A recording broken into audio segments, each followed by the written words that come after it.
the category of security, despite a nationwide decline in crime, Cebu City continues to face significant issues, including drug-related crimes.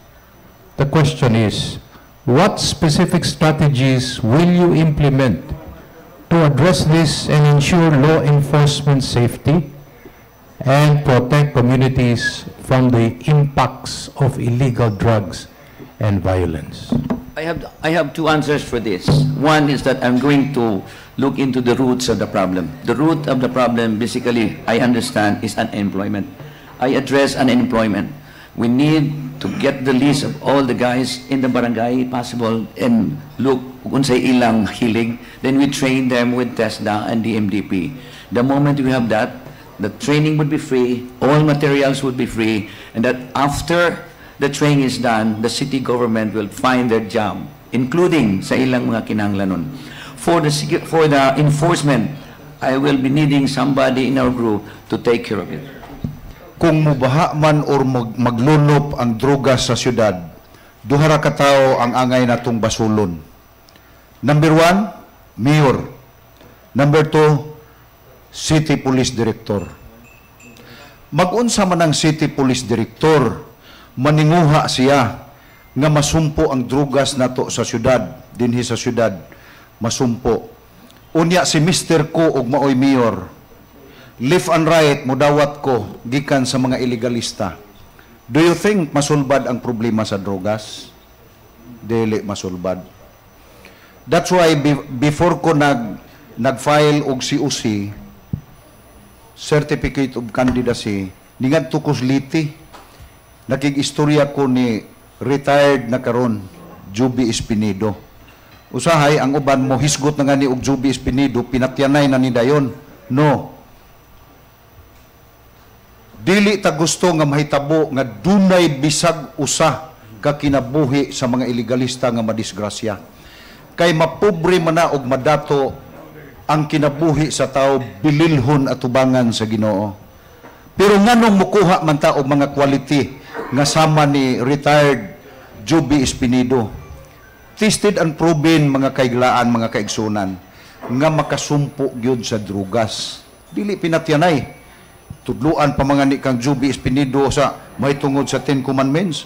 So, balik ko, kung mudagsang man or mubaha ang drugas sa syudad, ako ang basulan ninyo kung ako na'y mayor sa Cebu City o ang akong city police director. Daghan salamat. Public order and safety, which encompasses and included crimes and drugs in specific, whether you like it or not, is everybody's business. Do not just point it to the mayor. Do not point it to the city director. Let's all put our hands together.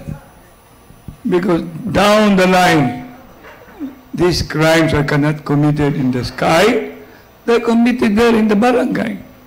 And we have a lot of programs before with my previous predecessor, which included Oplan Pakig Sanduro, involved, but it's a long discussion, the 5-pillar justice system. When the 5-pillar justice system will operate, it will help a lot. And that part of that is the community.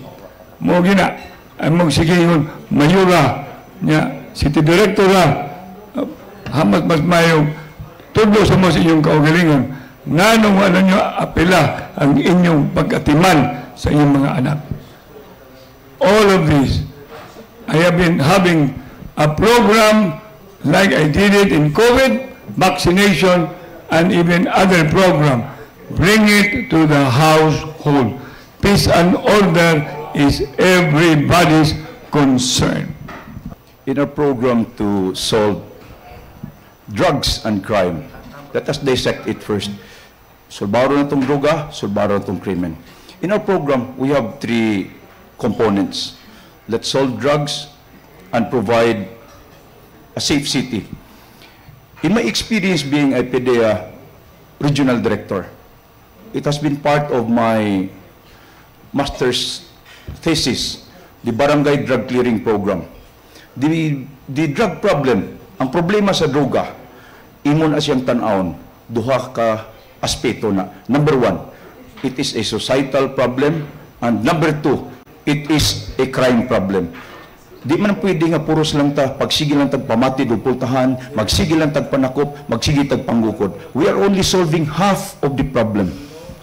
Let's solve the problem by going it two-pronged. Solbaron po nato ang problema na naman tayo mga users. What are we doing?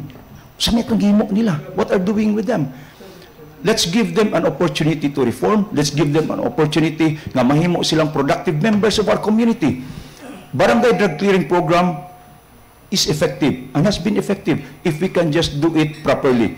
Ang atong mga kaigsuunan nga nasa ilang kabalayan, let's give them intervention programs. How to solve crime?